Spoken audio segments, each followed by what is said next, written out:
of court hearings, go to our courtroom coordinator, Johan Townsend. His email address is also shown on the screen. Finally, please know that room 2503 is open. Accordingly, your order setting the next hearing date in your matter should recite that the hearing will be held in room 2503, though anybody may continue to participate via Zoom. I'll leave that up there momentarily so you can capture the email addresses. First case on the 10:30 call, 2020L050076, Fininvest SPA versus Carrier. Good morning, Your Honor. Can you see me? I'm still on your shared screen. Oh, there we go. Good morning, Your Honor. Benjamin Haskin for the plaintiffs. I don't see defendant's counsel. I'm happy to write it out there. We have a finalized settlement agreement. I have my client signed. I am waiting for the other parties signed and payment of funds. I was hoping I wouldn't be here today, but here I am. Nevertheless, I think we should just kick it for another few weeks. With the hope. Sorry. If you need anybody to go to Italy to get a signature there, I volunteer. I'll do it. You're stuck in a line behind me, Your Honor, unfortunately. Okay. This counsel's here. I just saw her. If she has something to add. Okay. I expect I should have the signature today, so that should get out to you. Thank you. All right. So you want to suggest a date that works for you?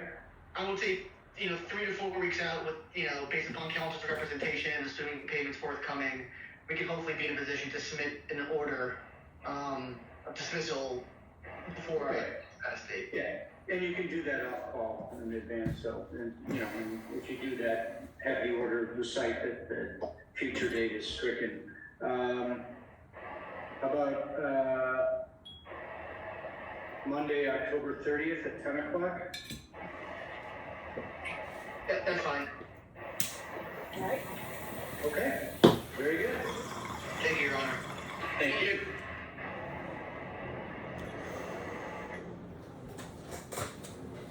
The 2022L2889 BMO Bank, Harris Bank, versus Mid-America Ingredient Sales. Morning again, Julie on behalf of the plaintiff. This is up today on a continued motion against JP Morgan Chase. A continued site, excuse me. We filed a motion to give notice to the adverse claimant, but I'm not sure if the courtesy copies were delivered. Well, I did, and I had a note. There are two different Kenneth Foxes. You sent the notice to one of the two, the adverse claimant version, but not the judgment debtor version. Oh, okay. I did not notice that. Yeah, they've got different middle initials. Okay. Now, they share an address, so the notice does not identify the judgment debtor, so better safe than sorrow. Sorry. You put it over a bit so you can get that notice. Yeah, October 26th. I have another case before Your Honor at 10 a.m. if that's available. Yeah, there's one last slot. Okay. 10:26 at 10 a.m. Great. Thank you, Your Honor. Thank you.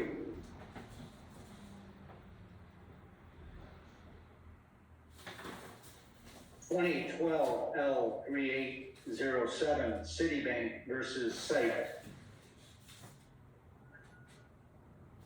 Good morning, Judge Julie Paxson on behalf of the Citibank. Good morning. I have. Good morning, Aaron. David Cullen on behalf of the defendant. Oh, okay.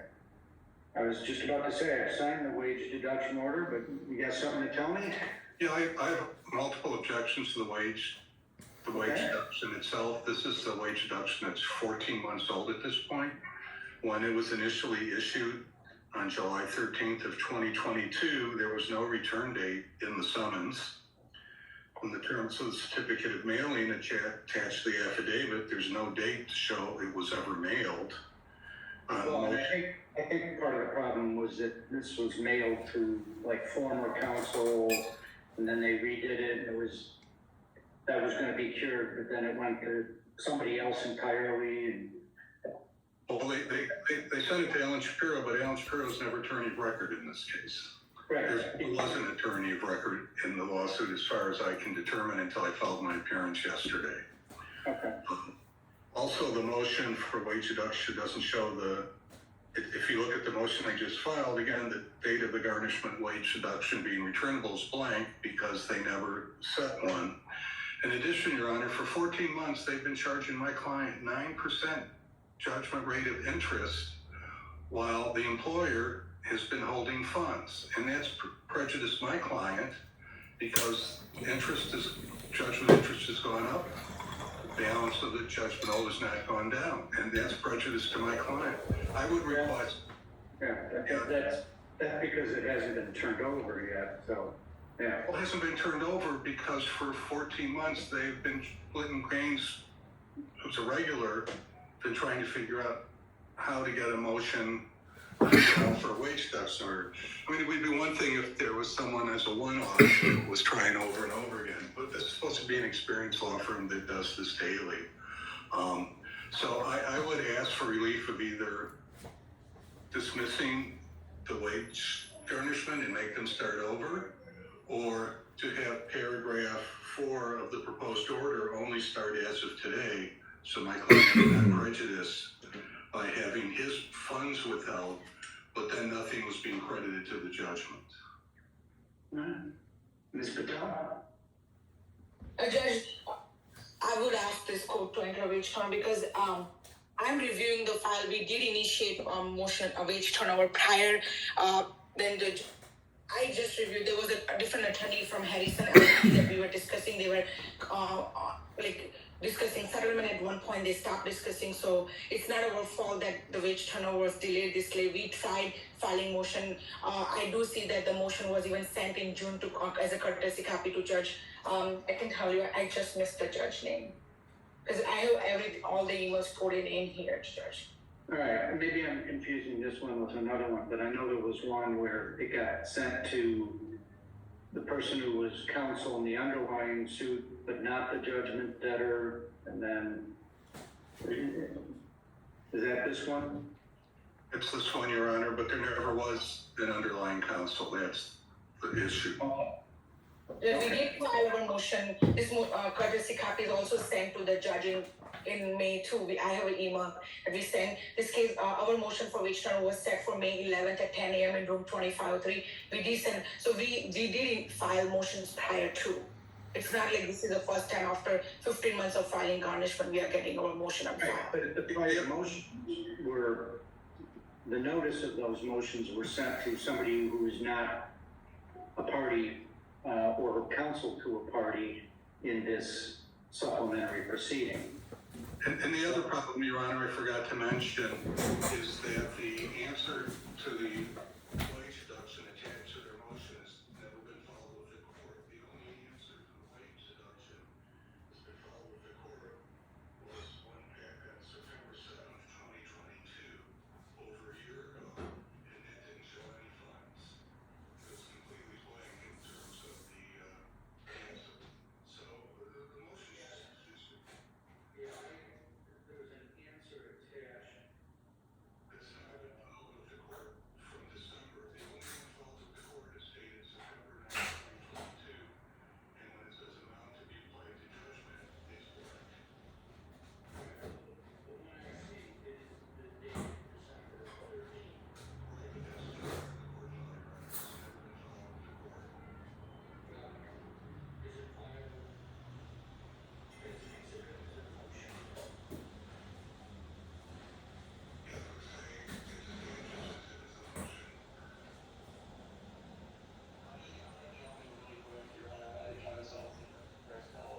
We represent the garnishee defendant, so my client is withholding the funds. We're just waiting for a turnover order, further instruction from the court. So I don't have much to contribute. I just wanted to, there was a little lull, so I figured I'd jump in there. All right. Now you can justify your existence for the day. Okay. All right.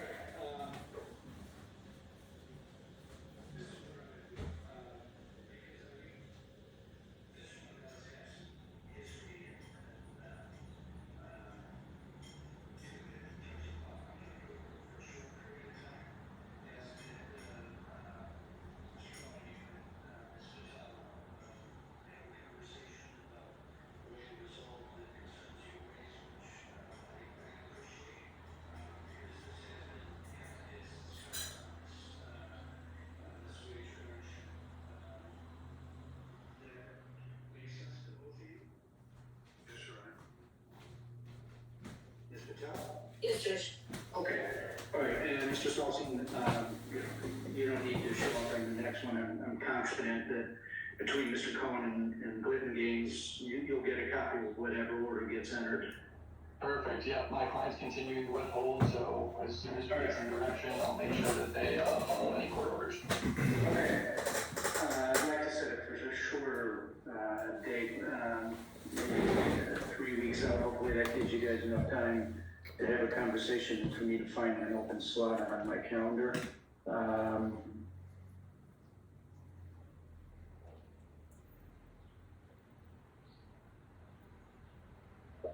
How about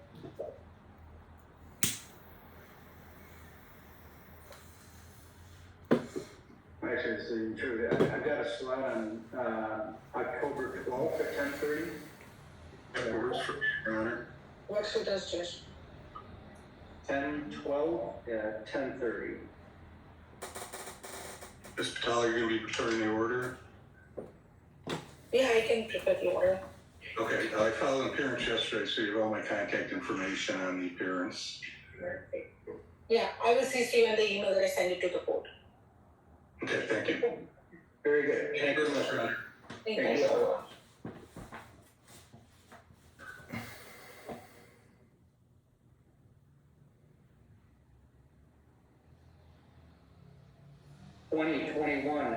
L2068 Raver versus Weinschneider. Good morning, Your Honor. Ronan Pat here for the judgment creditor. Good morning. So we're here on 3 rules to show cause. We just got the affidavits of service for Eva Weinschneider. She was not served with a interesting explanation that the door was answered by her husband, who's also a rule to show cause person who's just hiding behind it. The David Weinschneider, the brother, the third party, he was supposedly on vacation during the time period, so he'd asked for an alias for him, an alias for Eva. We do have an affidavit of service for Ben, saying he was served. We just got it, which is why we hadn't submitted in advance to the court. Because we have several other cases involving this individual, and his attorney reached out to me yesterday saying he just recalled that we're up to date. And knows he was served and asked for 30 days. I have a good relationship with the guy, so I can, give it like 7 days, but I can't just in good conscience to my client put it off for 30 days. We've been waiting for these documents for now it's going on 2 months.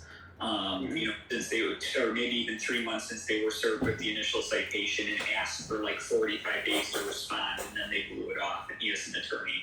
So, I'd ask to continue the Ben Weinschneider citation for a rule for 7 days, and if they don't show, we'd ask for a body attachment, and then the other 2 rules to continue for 30 days so we could serve them. Right. Well, problem is there is nothing on the calendar available in 7 days. Let's start with the easier ones. What alias return date do you want on the other 2? Let me just pull up my calendar, Your Honor.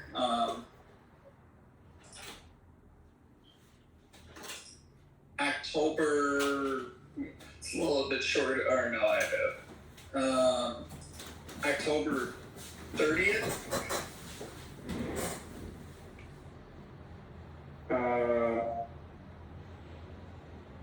Or October 31st would also work. Yeah, 31st I've got. Okay, so 31st at 10:30. Yeah, 10:30. And then, I understand your calendar's full, Anna. I think you understand why I'm trying to show courtesy to that, because I could be in here and get a body attachment. I'm trying to show a little courtesy to, how the aisle, and I understand that, but like 14 days, just something sooner than the other 30. As far as the petition for Let me violent see what argument, it's a simple I judgment. gave somebody at 10 as well. I think I had more than one slot. Final judgment April 1st. Yeah, I can do 10 rules at 10:30. Okay, that's perfect. 10:12 at 10:30. And then the last thing is, I know there was an outstanding citation for Fifth Third. They responded that they had money. We're still waiting on the documents, so I would just enter and continue that. I think it'll be resolved by, and we would just put the 10:31 date. Sure. And I think it'll be resolved by then. Okay, that's fine. Thank you, Your Honor. Order to come. Thank you. 2017 L7508, Ledge Limited Partnership versus Waddell. Good morning, Your Honor. Tina Johnson on behalf of Judgment Creditor. Good morning. Somebody does just turn their camera on, but in response to this. All right. So we've got a few citations that we continued for today. Why don't you bring me up to date? Yes, the most pertinent right now is that we are still trying to effectuate service on the judgment debtor, and we filed a motion for alternative service yesterday, and we were hoping that we could issue a second alias citation and also effectuate it through alternative service to him.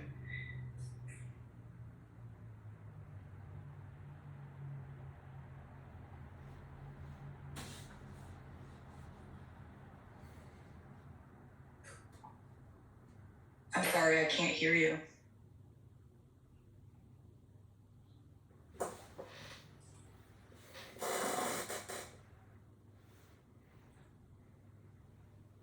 I apologize, I cannot hear you.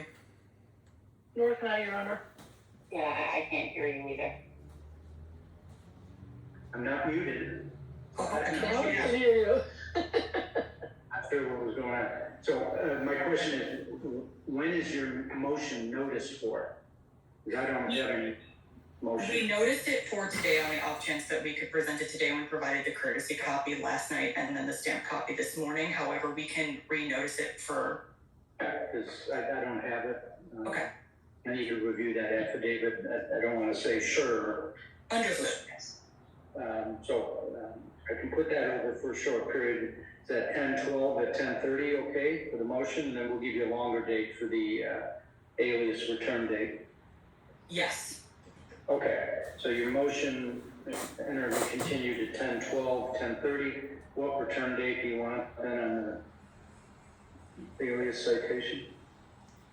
let's see, would October 26th be too short of a period? Probably, because even if, assume the motion gets granted on the 12th, you gotta get it served at least 7 days in advance of the return date, and that doesn't give you much of a window. I'm looking at 4 weeks, so November 9th would be, to me, most appropriate, or if we want to do it on a Monday, then November 13th. No, it doesn't matter. November 9th, 10 or 10:30? Whichever one is easier. 10 is more ideal for me, but I will cater to your needs as well. Oh, no, we have 3 calls, 9:30, 10, and 10:30 for these. I'm indifferent. Let's do So, 10. 10 o'clock it is. I gotta be here anyway, so. And they all get filled, so. Well, I believe it. All right, so 10/12, 10:30 for your motion, 11/9, 10 a.m. for your alias return dates. Okay, All right. Thank you so much, Your Honor. thank you. 2020 L6421, BMO Bank versus Wicker, or Wicar, something like that. Good morning again, Your Honor. Julie Egan on behalf of the plaintiff. We continued the citation to get an answer from Solaris. They're really not being very cooperative. So I would ask if I could get a short date, and I can file a motion for a rule that hopefully will get their attention. They've been served. Right. If you continue, if you want to ask for a rule now, it would So, probably get granted. Oh, okay, yes, then I was. I don't require written motions. They're served. They don't file an answer. All right, what return date do you want on your rule? Could I use that November 30th date that I used earlier today? It was November 30th at 9:30. Yeah, Okay, great. 11:30, 9:30. Okay, Great. Thank you, Your Honor. thank you. Now, don't go far. I won't. 23 L1581 BMO Bank versus Homeland Home Health Provider. Julie Egan on behalf of the plaintiff. We filed a citation against the employer, and we did receive an answer, although I'm not sure that it was e-filed or that you received a courtesy copy of it, I apologize. My note to myself says, yes, wages paid, but I don't see any. Oh, yeah, no, the answer is, Okay. got it. It is a negative balance, given the income that he generates, but I would ask for a wage reduction order just in the event that he does. Yeah, Great. that's appropriate. Thank you, Your Honor. Okay. Nothing else is pending, so we don't need a future date, right? That's correct, yes. Okay, very good.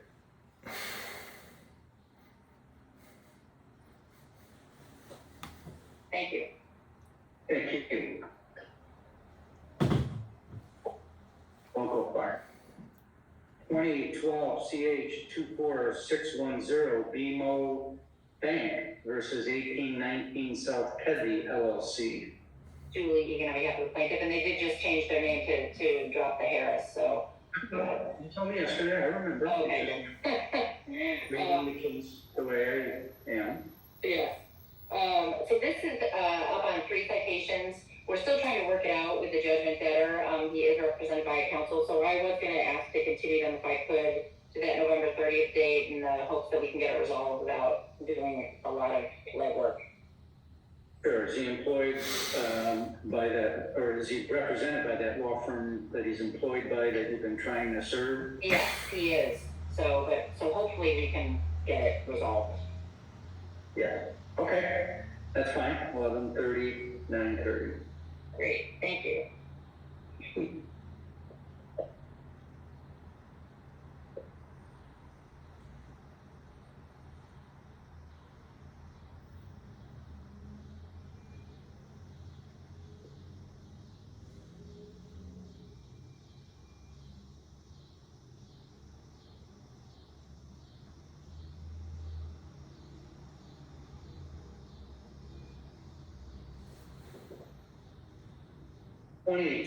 L 12754, ESSA versus Royal Ridge Plaza.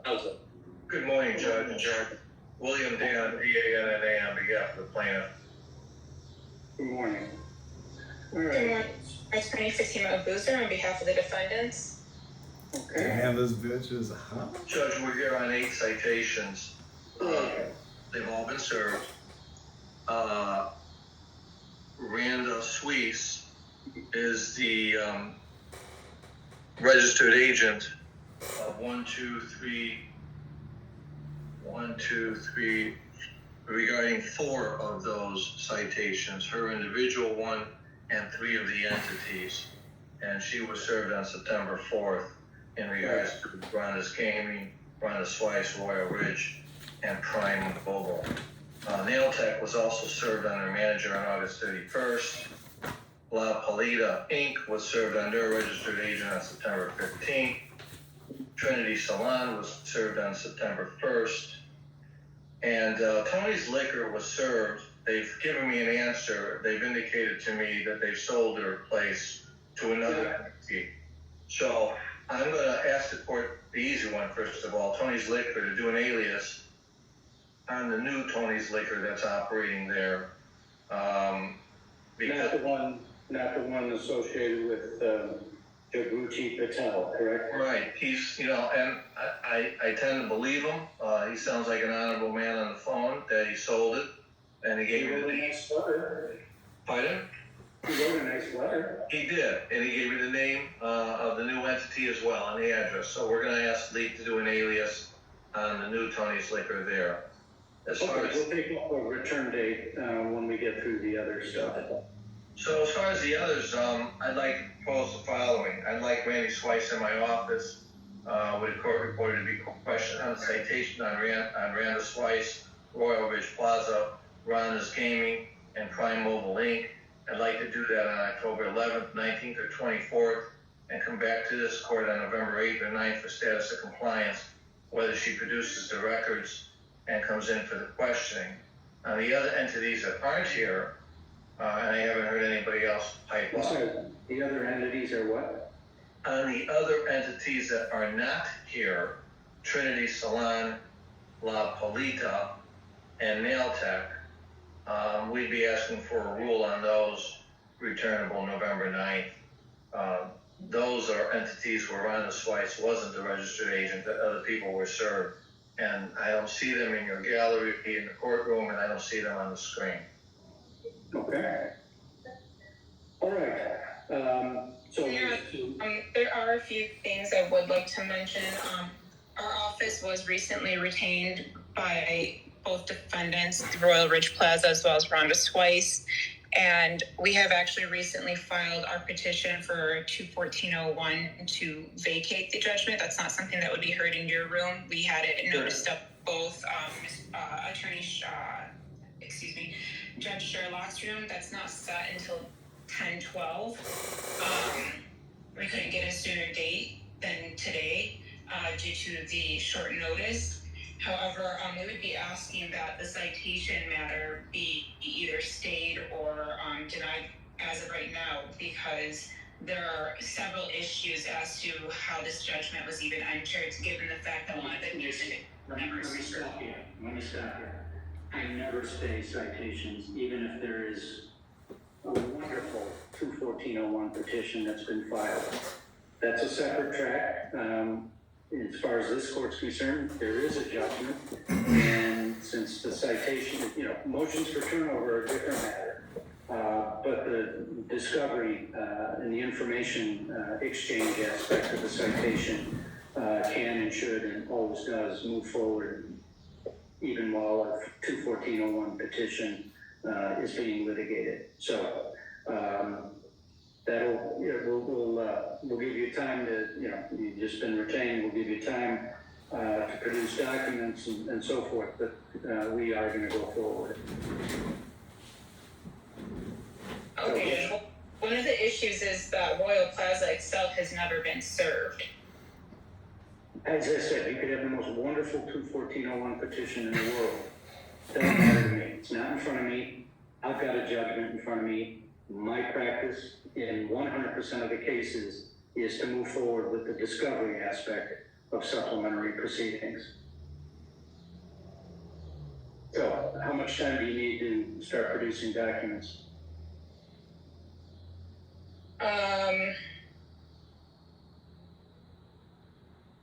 I believe counsel stated that November 8th date, would that be within the 28 days, Your Honor? I believe it would.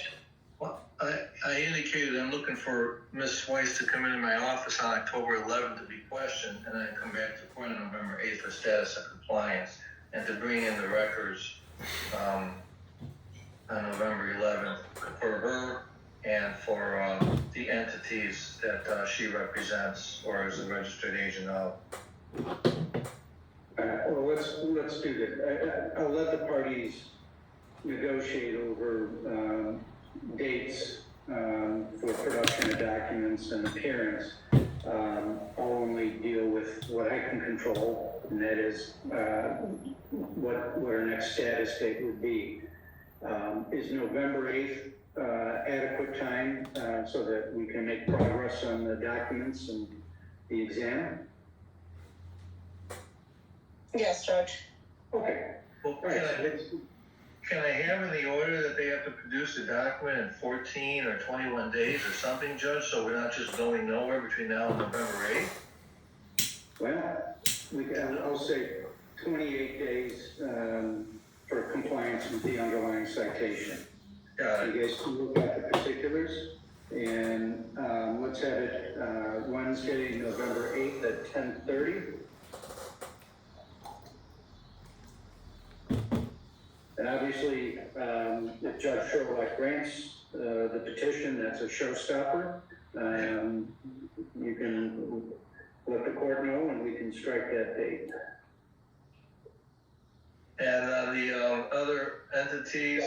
The same date for the alias on the one and the rules on the others. Makes sense.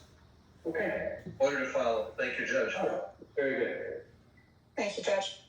Thank you.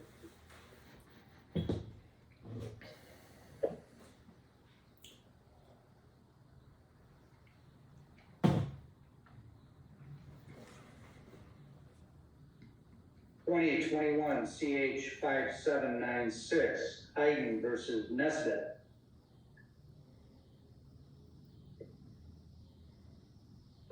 There, Richard Craig, memo in the courtroom. Okay. That'll be stricken. I'm sorry, Judge, I got distracted. Was that one of my cases? No, it was Hayden versus Nesbitt, 21 CH 5796.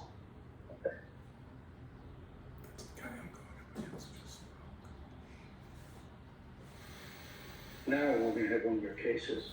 2014 CH 10191, Dyke O'Neill versus Kitover. Kitover. Hello, Good morning, Judge. Judge. Kevin Kelly on behalf of plaintiff. Good morning. Hi, Judge. This is John Kitover. Good morning. Okay, so this is here on a petition to revive a judgment, correct? Correct. Correct, Judge. All right, and any objections? Yes, I object, Judge. I've filed a response motion and a dismissal motion, as well as an affidavit.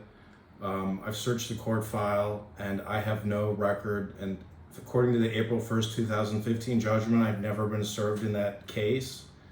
And I filed a motion to dismiss this morning, and I've served a mark-off law with that, and I've also got it stamped by the court. Okay, I have none of that, but here's the deal. There is a judgment of record in the court's records.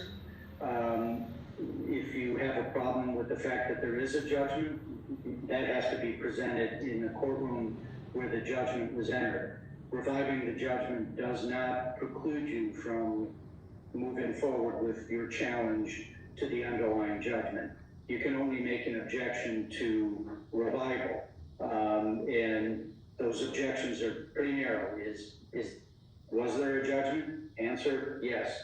Were you served with a petition? I have an affidavit that says you were, and you're here, so at least I have a presumption that you were served. Or 3, the judgment has been satisfied or otherwise discharged.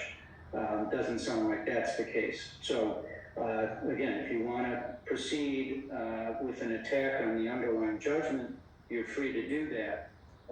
But unless you have a recognized objection to the revival does get entered. Yes, Judge, I do object to the revival, and I filed my dismissal motion. Mark-off law has it. I don't have it. Tell me what your objection is. I've never been served in some kind of April 1st, 2015 judgment, Judge.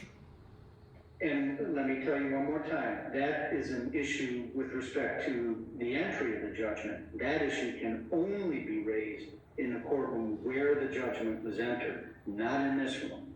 There is a judgment in the court's record. So I know, but I'm saying that this petition should not be revived based on the fact that I've never been served in this April 1st, 2015 case. can I tell you this for the 3rd time?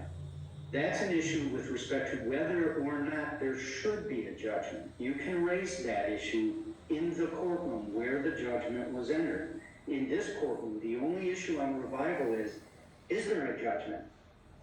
Answer, yes, there is. I know you're saying there shouldn't be. Judge, I agree with you that there is a judgment. I'm just disputing the fact I never got served in that case.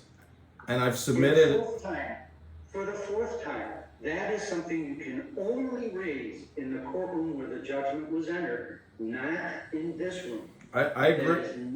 I hear you, Judge. I'm just stating that I have filed for a motion to dismiss in this case, and I've submitted it to the court, and I've submitted it to Markov, and I won't say anything else. That's all. That's what I've done.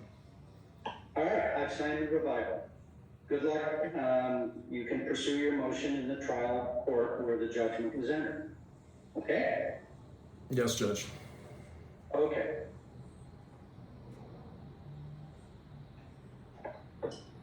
All right, 2022 L7949 Medline Industries versus Abington of Glenview. Good morning, Your Honor. Patricia Recap for the plaintiff. Good morning. You did get service. Did you get an answer? They answered no funds. We'd like to dismiss the citation. Okay. Thank you. Have a good day. You too.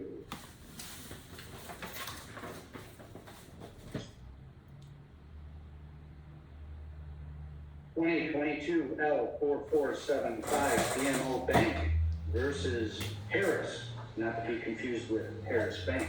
Good morning again, Your Honor. This is about a citation on the debtor. It is not served. So I'd be seeking a deal if I could for that November 30th date. Okay, but I've got a question. The citation time, it looks like a Xerox of a whiteout of it, and your notice of proceedings has the same sort of whiteout in the date and time. So I'm not sure what that's about. I don't know either. I mean, it's sort of irrelevant. No, it's not a whiteout, it's a highlight. So I drafted the notice and then I highlight it so that we make sure to put the date on the document before we file it. Okay. This chick is like laughing because she can't believe what she just witnessed. Yeah, it's a very bright yellow. Okay, all right. What term date do you want to use? November 30th, please, at 9:30. All right, 11:30, 9:30. Thank you. All right, and 2023 L1917 BMO Bank versus, Yeah. Larry? Yeah. This is also a citation that is not served, so I'd be seeking that same date, please, partially. 11:30, 9:30. Thank you very much. Thank you. Enjoy the rest of your day. Thanks, you too. All right. That concludes the 10:30 call. We'll move right into the 11 o'clock call since we're past 11.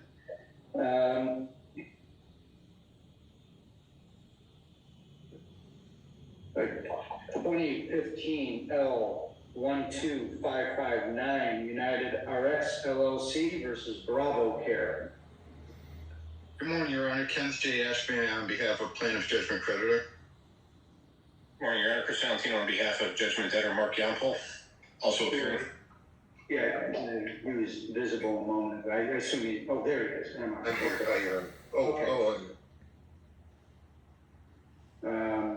Okay. You did.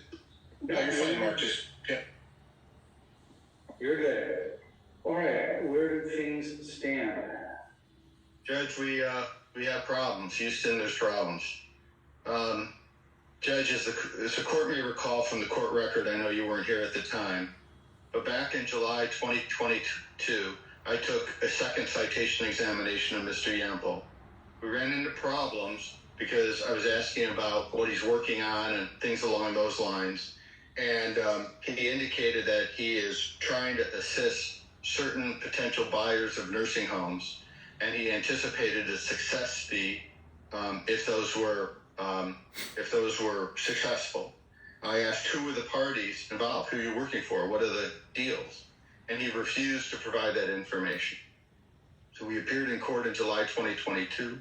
The court issued a rule to show cause, and in that rule to show cause, that's dated July 27, 2022. There was 4 specific questions that Mr. Yampel was required to answer, including who these kind of pipeline deals were involving. Mr. Yampel's reluctance to provide the information stemmed from the fact that he didn't want my client to kind of screw him up, if you will. Of course, my client would have no interest in doing that. The more Mr. Yampel makes, the better it is for my client. The court required that Mr. Yampel appear in court in August, the following month, 2022. Mr. Yampel did not appear at that time and went absent AWOL for 8 or 9 months. Rule to show cause was issued, writ of body attachment, and finally in March of this year or so, he appeared again and then attempted to answer these 4 questions, which I thought were insufficient. And then that kind of brings us almost current. I won't go through the long detail. Last time we were in court was last Friday, or excuse me, a couple weeks ago. And the court, Yeah, and we were going to take the citation examination. At that point, we had agreed, and the court had ordered that it could be by Zoom, and he was to remain under oath previously and be recorded so that I didn't have to pay for another court reporter. And finally, that examination took place last Friday, less than a week ago.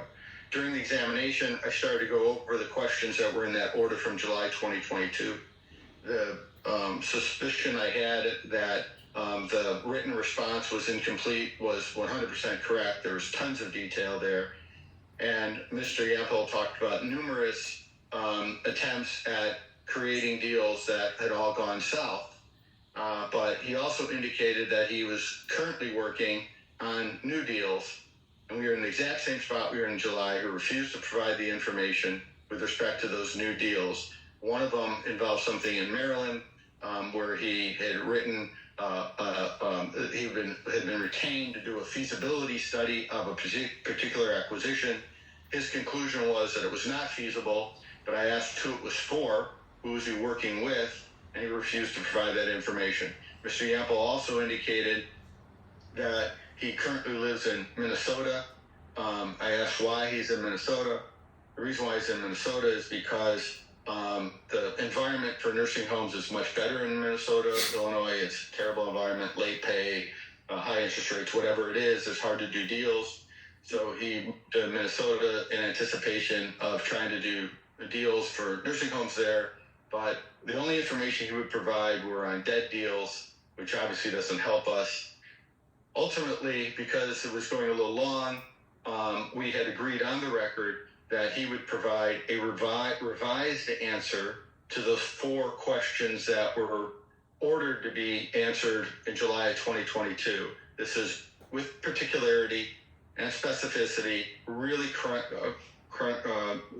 chronologicalizing, that's not the right word, but in chronological order, every single deal, all the parties, all the components, all that complete, so that we could resume a citation examination and not have to walk through it orally when he was unsure of records, give him time to do so. We agreed that that would be produced by yesterday. In addition, during the examination, I asked for a number of documents, and I followed up with his attorney, Mr. Valentino, with an email outlining what those documents were to be produced yesterday.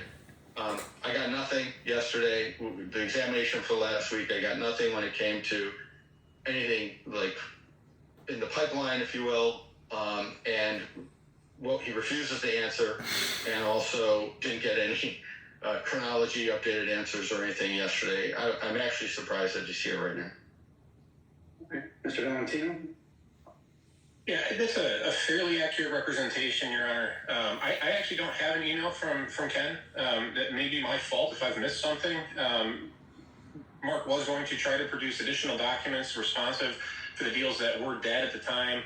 As Mr. Ashman indicated, this is not a withholding or a suspicion, but he is, at the time, clearly not willing to disclose ongoing deals. Judge Hennigan had ordered him to do so. He didn't appear. That was the nature of the rule of show cause, as Mr. Ashman indicated. As a result of those deals not going through, he was more than candid in the recent citation about those details, but the documentation was not provided. And as Ken indicated, we felt that it was a waste of our time for him to try to find that documentation at that time. But in my discussions with Mr. Yampel yesterday, his health has been a difficulty, and so within 6 days, he just hasn't had a chance to produce those documents. He still intends to do so and provide the timelines that Mr. Ashman's looking for. If Ken has sent me an email requesting the additional documents that we discussed during that citation examination, I will look through my emails again, but I just asked him here orally to do so again, so that way I don't have it lost if it is in fact lost. Regarding Sunday, I'm sorry to interrupt, but I will forward it right now. All right. Okay. Go ahead. You can finish, Mr. Valentino. Yes. And then additionally, Your Honor, regarding the ongoing transactions, the ones that were refused by him last year to Judge Hennigan were, in my understanding from Mr. Yampel's recitations to me and to Ken, were signed contracts. These were deals that were ongoing. He wasn't comfortable disclosing them as for the motivations that Mr. Ashman elicited. But the deals that he's talking about with Mr. Ashman in the current citation examination, there are no engagements. He wasn't paid for them. That was his representation. He feels as though if he was to disclose people that possibly could employ him in the future, it may wreck the ability for him to even be engaged by them in the future. I don't know if they're technically within the scope of a citation examination. They are not current engagements. He's receiving no pay from them. He's not an employee or other, we'll say, contractor for any of these individuals that he was referencing. As Mr. Ashman said, these are feasibility studies or otherwise. Here's an LOI. Can you review it? Does this make sense to you? And he hopes that if he can provide beneficial information to these individuals, they would retain him for a more actual income-based position. But they hadn't been at the time. I recommended to Mr. Yampol that this court may take the same position that the court previously did when Judge Hennigan was on the bench, that even if it's not a current engagement, he's still required to disclose it. I told him I would not advise necessarily refusing to disclose it, but I understood his concern and said we would take it up with the court when we arrive today. Again, he has been in court since March, every court date. He only missed one court date since my engagement last August. It's purported numerous times these are health-related concerns, including a stroke in the winter.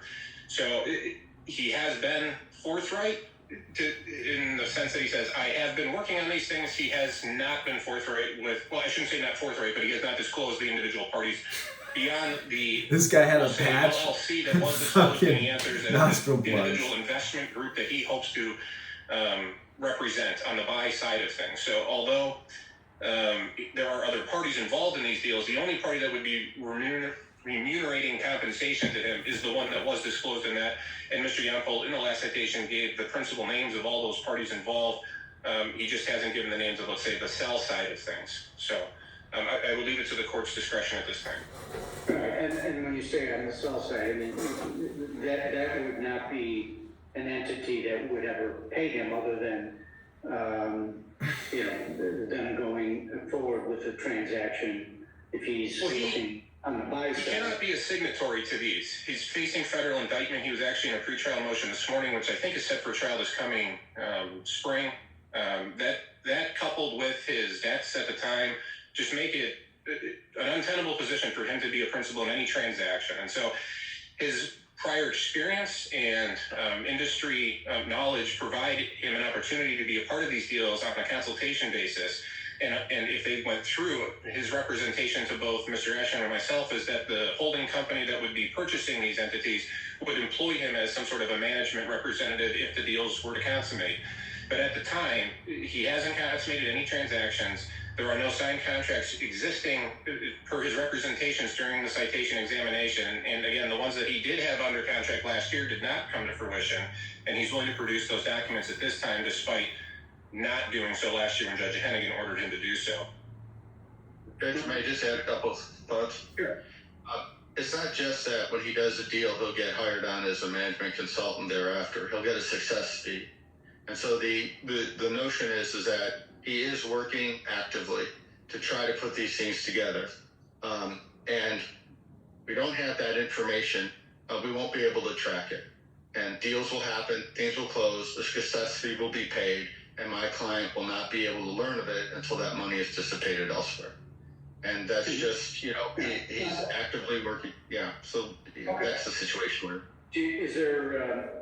Do you have a citation pending against Mr. Yampol's bank account, or bank rather?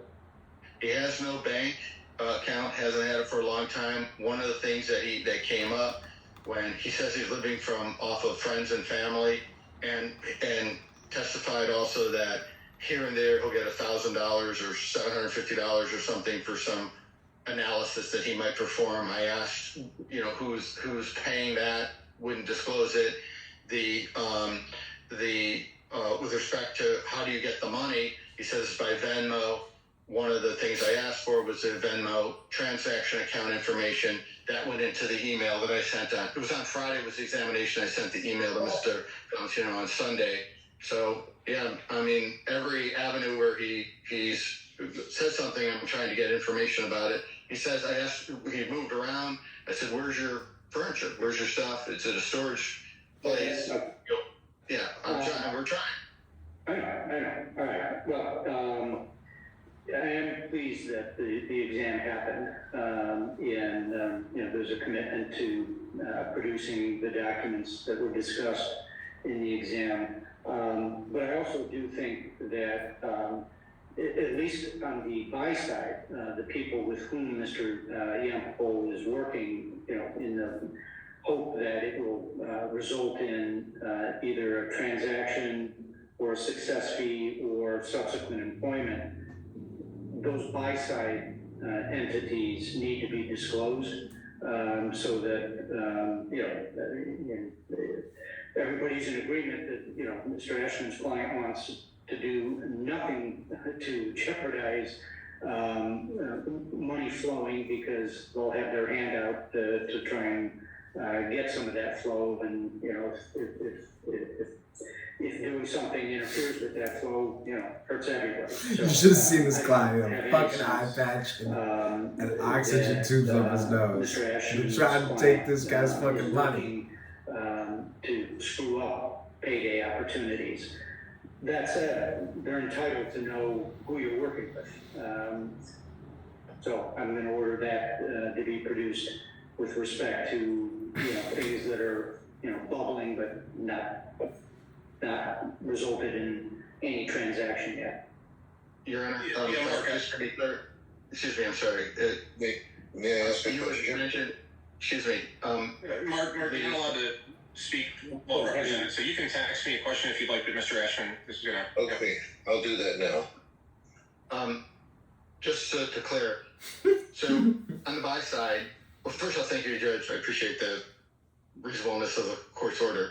The entities aren't often formed until there's a deal done.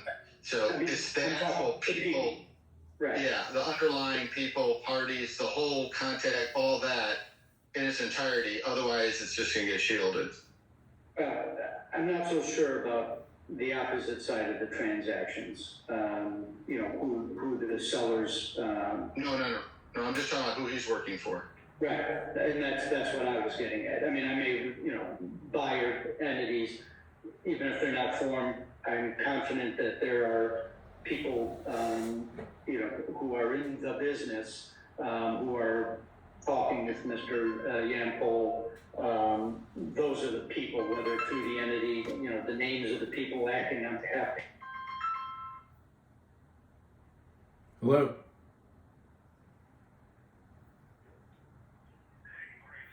Yes.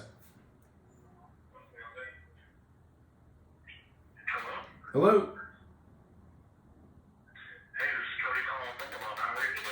Hey, I'm good. Sorry, I don't need a mortgage anymore. I do appreciate the call.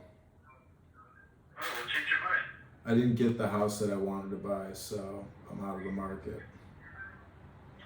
Are you still shopping around? No, unfortunately, I'm not. Not anymore, no. Sorry to hear that. I hope everything works out for you. Thanks. Appreciate the call. God bless.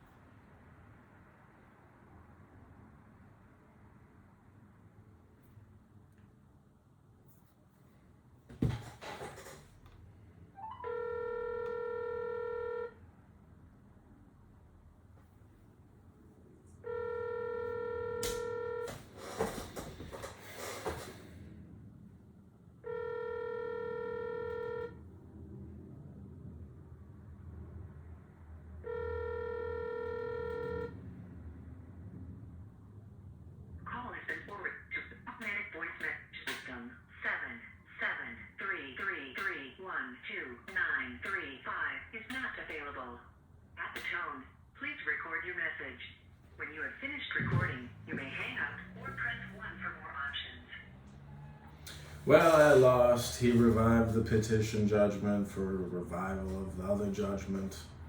So he corrected me 4 times and said, you can take it up in that court with that judgment. This has to do with the petition. You understand? He goes, it's being revived. Boom. That was the end of it. So he corrected me 4 times. He got angry. And then the woman after the next attorney's case, she was like dying laughing. And the attorney for Markov, this guy Kevin, fucking big suit, nice office, didn't say a word. just appeared on camera and he never even had to say anything. I fucked up. So what I should have done is come in and said, yeah, I'm asking the judge and Kevin here to show some mercy on me. I'm a disabled veteran. How can we settle this? I fucked it up. I probably should have just done that. Instead, I kept saying, yeah, I filed a motion to dismiss. I filed a response motion. I filed an affidavit that I searched the court case. It doesn't matter. He's like, you can take it up with that. It has nothing to do with that judgment. It has to do with this petition for the revival. And so there I am. I don't know what to do now. I mean, they're going to come at me or try to, whatever the next hearing is. The next hearing apparently is in person. And yeah, so I got that. And then I got the emails to send. So I don't know, maybe at the next hearing I get an attorney, because what I did is I took screenshots of the attorneys that were there, and they're it's all the same thing. It's banks or petitioners who have judgments trying to collect on a debt. It's fucking wild. It's debt collection court. So anyways, hope you're having a great day. Thanks. Bye.